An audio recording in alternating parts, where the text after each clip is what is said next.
तो संविधान बनाने वाले डॉक्टर बाबा साहब अम्बेडकर की जयंती आज है और हमने हमेशा हमारे संविधान के जो हमारे को एक बहुत बड़ा गिफ्ट है, हर नागरिक को आर्थिक, सामाजिक और पाने का अधिकार उन्होंने दिया है। इसलिए उनका जन्मदिन बड़े धूमधाम से देश में मनाया जाता है। अभी मैं आपको ये कहूँगा कि हमने हाल ही जो AICC सेशन के अहमदाबाद प्रस्ताव में भी इसी को आगे सुनिश्चित करने की बात की कि जो बाबा साहब अम्बेडकर जी ने अपने सामाजिक न्याय में कहा था, उन विषयों को, उन मुद्दों को ही हमने अहमदाबाद के सेशन में आगे करा और खासकर 14 अप्रैल हम आज संसद में उनके मूर्ति पे पुष्पांजलि की। फिर उसके बाद में यथा प्रकार जो पहले 11 बजे डॉक्टर बाबा साहब अम्बेडकर की फोटो को सेंट्रल हॉल में पुष्पांजलि करते थे, लेकिन इस बार 9 बजे ही उन्होंने डिक्लेयर किया और 9 बजे डिक्लेयर करने के बावजूद भी हम लोग वहाँ रहे, लेकिन प्रधानमंत्री जी सेंट्रल हॉल में नहीं पहुँच सके। हालांकि उनके सहूलत के मुताबिक ही ये टाइम चेंज किया गया था। और आज के दिन कांग्रेस पार्टी की तरफ से मैं 5 बातें कहना चाहता हूँ। पहली बात मैं ये कहना चाहूँगा कि कास्ट सेंसस जरूरी है। अभी केंद्र सरकार 2011 के जो सेंसस के आंकड़ों पर अपना योजना बना रही है और 2021 में होने वाले सेंसस का भी अभी तक पता नहीं है। यानी योजनाएं जो हम बनाते हैं ये सेंसस के आंकड़े को लेकर और उनकी किन की प्रगति हुई है और कौन से योजना लागू करना चाहिए, इसको लेके हम आगे बढ़ते हैं। इसीलिए हम ये मांग करते हैं कि जनरल सेंसस के साथ साथ भी ये जरूरी है कि कास्ट सेंसस भी कराया जाए, क्योंकि इतने वर्षों के बाद ये नहीं मालूम हुआ कौन से कम्युनिटी के लोग और अलग अलग वर्ग के लोग कौन से क्षेत्र में आगे आए, यानी शैक्षणिक दृष्टि से, आर्थिक दृष्टि से, भूमि के दृष्टि से, और जो भूमिहीन लोग हैं, ये सारी चीजें, और हायर एजुकेशन में ये सारी चीजें हम उसमें देख सकते हैं। उन आंकड़ों को देखकर आगे उसकी योजना भी बना सकते हैं। लेकिन आज ये सेंसस का भी गायब है और दूसरा कास्ट सेंसस बनाने को भी सरकार अभी तैयार नहीं है। और किसकी तरक्की कितनी हुई ये अभी भी हमको मालूम नहीं हो रहा। सभी लोग अंदाजे पे कहते हैं। और राज्य सरकार में सब प्लान लागू करने का कानून हमने बनाया था, लेकिन मोदी सरकार ने उसको 2015 या बिगिनिंग से ही उसको उन्होंने नहीं अपनाया। लेकिन सब प्लान ये जो है, खासकर कर्नाटक, तेलंगाना, जो आंध्र प्रदेश है, ये इसी का भाग, तेलंगाना और आंध्रा एक ही थे, वहां पर ये लागू किया गया और उसके लिए कानून भी बनाया गया। और 1976 में इंदिरा गांधी जी, उन्होंने भी ये सब प्लान बनाकर लोगों को बजट का जो proportional to the population budget होना चाहिए वो उन्होंने भी किया था। लेकिन ये सब मोदी साहब गायब कर दिए, इसमें उनकी रुचि नहीं है। बाबा साहब का नाम तो बोलते हैं, लेकिन बाबा साहब के जो स्पीच, बाबा साहब की जो इच्छा थी, जो उनका आशाएं थी, उसको पूर्ति करने में वो तैयार नहीं है। और भारतीय संविधान के अंदर उन्होंने जो सहूलतें schedule caste, schedule tribes, backward classes, इनको जो दिया है, उसके बारे में भी वो अनुष्ठान में लाने की कोशिश नहीं करते। इसीलिए नहीं करते कि सिर्फ बाबा साहब अम्बेडकर का नाम लेकर लोगों को अगर कहेंगे तो लोग खुश हो जाएंगे, ये उनकी मंशा है। लोग जब भी खुश हो जाएंगे, खासकर दलित, वंचित, पीड़ित, ओबीसी, माइनॉरिटीज, ये लोग कब खुश हो जाएंगे? जब उनके हकूक उनको मिलेंगे। और ये बात मोदी साहब करने को तैयार नहीं है और सिर्फ लोगों को बोलने लगाते हैं, जो कांग्रेस के खिलाफ, नेहरू जी के खिलाफ, हमारे खिलाफ, ये कहते हैं कि इन्होंने क्या किया। अरे हम तो ये कह रहे, बाबा तुम क्या किए ये बताओ। बाबा साहब के कौन से उसूल अपनाए आप? तो ये वो कहने के लिए तैयार नहीं है। और दूसरी चीज, 50% जो रिजर्वेशन है, ये तमिलनाडु में मोर देन 50% उन्होंने किया और उन्होंने ये 9th शेड्यूल में डाला। इसके वजह से वहाँ रिजर्वेशन सेफ है, कोई कोर्ट नहीं जा सकता, कोई ये नहीं। तो वो सुप्रीम कोर्ट के आदेश अनुसार और इसके पहले भी संविधान में जो अमेंडमेंट हुआ है, इसका बहुत बड़ा फायदा वहाँ मिल रहा है। लेकिन दूसरे स्टेटों में मोर देन 50% के लिए बैन है, करते नहीं। और मोदी भी बात करते हैं, मोदी जी, लेकिन वो इम्प्लीमेंट नहीं करते। तो एक हमारा तीसरा मुद्दा है। और चौथा मुद्दा ये है हमारा कि 2006 में संशोधन हुआ था, आर्टिकल 15(5). इस संविधान का संशोधन SC, ST, OBC और इन लोगों को प्राइवेट इंस्टीट्यूशन में इनको रिजर्वेशन, आरक्षण दिलाने के लिए हमने कोशिश की।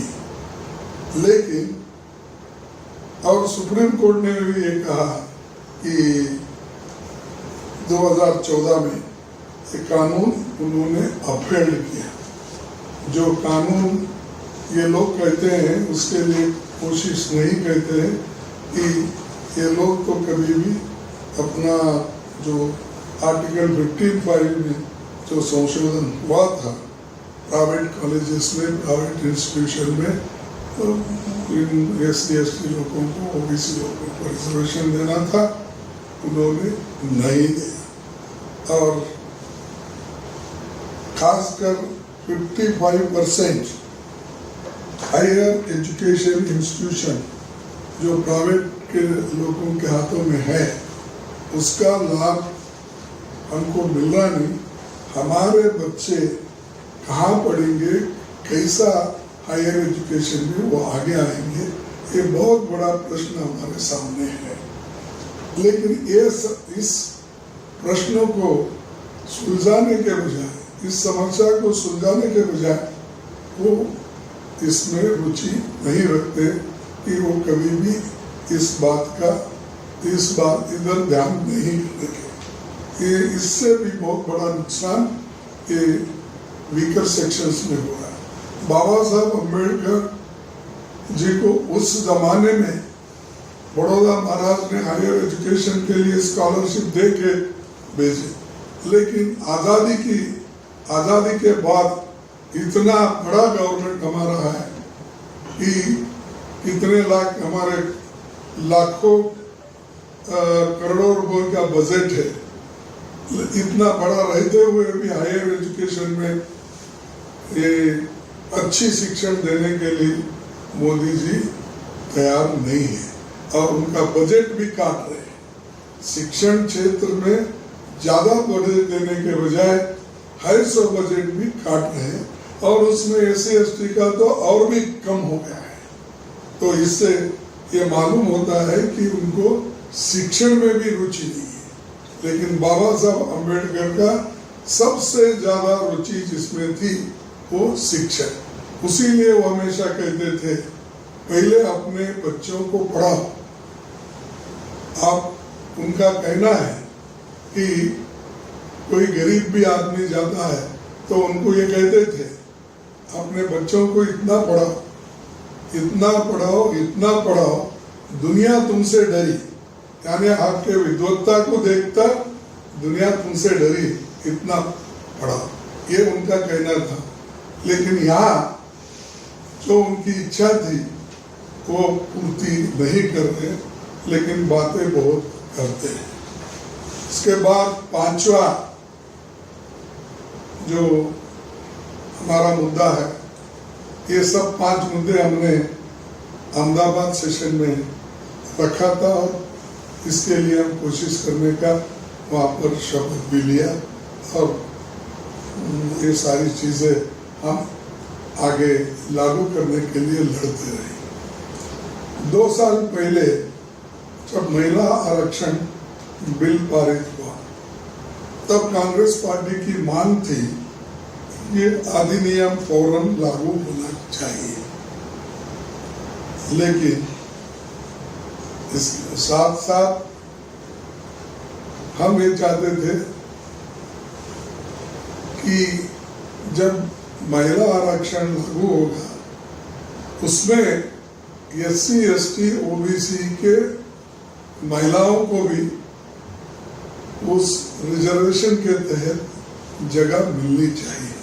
नहीं तो वो क्या हो जाएंगे, सिर्फ अगर आप महिला बोलेंगे तो कोई भी महिला किसी भी कम्युनिटी में पढ़े लिखे लोग ही आ जाएंगे, लेकिन इसमें जो कमजोर लोगों का, कमजोर तबका है वो छूट जाएगा।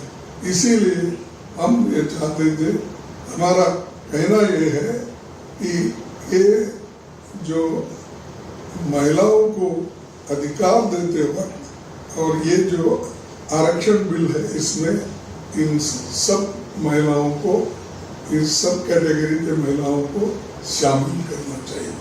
यही हमारा उद्देश्य है और इसके लिए हम पहले से लड़ रहे हैं, लेकिन अहमदाबाद में कांग्रेस पार्टी ने इसको और मजबूती दी और सब लोग एक होकर इन 5 चीजों को आगे बढ़ाने का काम तय किया है और हर स्टेट में इसके लिए हमारे लोग लड़ते रहे। सर बोलिए। सर, मौजूदा हालात में जिस तरीके से हम देख रहे हैं, आप के ठीक सामने संविधान की किताब पे रहती है। मौजूदा हालात में आप कैसे देखते हैं कि काहे पे काहे आप लोग कहते हैं कि संविधान को चुनौती दी जा रही है, आज कैसे देखते हैं? तो चुनौती देख रहे, आपको सबको मालूम है ना यहाँ पर क्या है। अरे संविधान में दलितों के सुरक्षा के लिए अनेक आर्टिकल्स हैं, कानून भी बनाए गए हैं। जब उसका पालन नहीं हो रहा, और यहाँ तक कि एक उदाहरण आपको मालूम है, जो राजस्थान का लीडर ऑफ अपोजिशन अगर राम मंदिर में जाता है राजस्थान के, तो उसको जाने के सीढ़ी उतरते ही उस मंदिर में गंगा जल डालकर उसको पवित्र किया जाता है। और ये मालूम है मोदी जी को हर जगह ऐसे चलते, और लोगों की अपेक्षा ये है कि मोदी जी कम से कम अपने आप को बैकवर्ड क्लास के नेता समझते हैं, तो ये जो अस्पृश्यता है, अछूतपन है, इसको ये निकालेंगे। ये तो अपेक्षा लोगों की थी, लेकिन ये बैकवर्ड होने के बावजूद भी इन्होंने अनटचेबिलिटी निकालने की कोई कोशिश नहीं की। एट्रोसिटी का जो अट्रोसिटीज जो हो रहे हैं उसको बंद नहीं किए। रेप महिलाओं पे हो रहे हैं, खासकर दलित महिलाओं पे भी बड़े अत्याचार हो रहे हैं, और दूसरे महिलाओं पे भी अत्याचार हो रहे। इधर वो देख रहे नहीं, सुन रहे नहीं। इसीलिए मैं कह रहा हूँ कि वो कानून का, संविधान का रक्षा करने में विफल हो गए हैं, ये मेरा कहना है। सर, प्रधानमंत्री ने एक बयान दिया है, कांग्रेस पार्टी को अटैक करते हुए उन्होंने कहा है कि जब तक डॉक्टर बाबा साहेब अम्बेडकर जिंदा थे उनका इंसल्ट किया गया है। 2 बार इलेक्शन वो हारे हैं, कॉन्स्टिट्यूशन को एज अ वेपन यूज कर रही है कांग्रेस पार्टी। कैसे देखिए, रिलीजन क्या था? बाबा साहब अम्बेडकर को इंसल्ट किए हैं ये लोग कहते हैं। बाबा साहब अम्बेडकर को कॉन्स्टिट्यूंट असेंबली के मेंबर किसने बनाया? ड्राफ्टिंग कमेटी का चेयरमैन किस पार्टी ने बनाया? उनकी इज्जत कांग्रेस पार्टी में तो बहुत है, लेकिन इन्होंने क्या किया? आप बोल रहे डिफीट हो गए, किनके वजह से डिफीट हो गए? बाबा साहब खुद अपने लेटर में कहते हैं 18/1/1852 में बाबा साहब अम्बेडकर ने यह कहा कि देखिए, ये जो इनको हराया गया इसके बारे में वो बाबा साहब अम्बेडकर कहते हैं कि एक तो प्लॉट था डांगे का, और दूसरा था to plot to defeat me was hatched by Dange and Savarkar, who are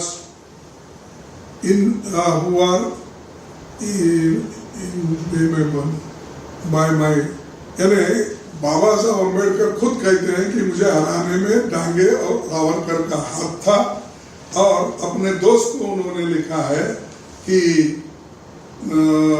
इसमें ये सारी चीजें भी, और एक संगोड़कर क्या कुछ नाम है उनका, तो उनको इन्होंने बाबा साहब अम्बेडकर ने कहा।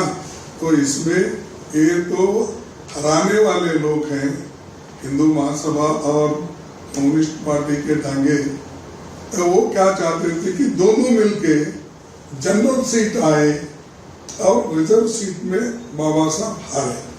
ये उनका मंशा था, इसीलिए हराने के लिए वो पूरी कोशिश करे। ये उनका हैंड राइटिंग है, और वो हैंड राइटिंग से ही उन्होंने खत लिखकर अपने दोस्तों को क्लियर किया है। तो ये अगर है तो मोदी साहब इसको मंगा के पढ़े 18/1/1952।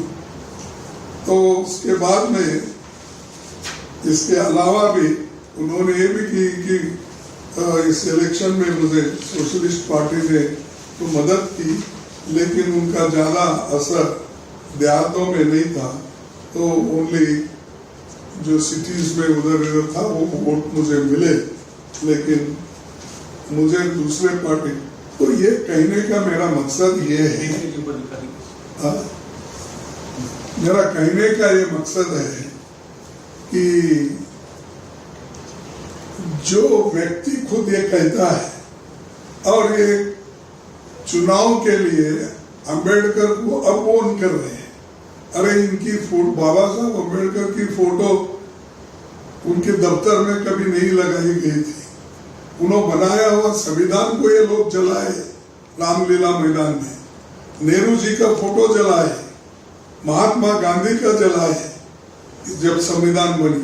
और उन्होंने कहा इस संविधान में एक शब्द भी मनुस्मृति का नहीं है, मनु के राह पे चलने का नहीं है।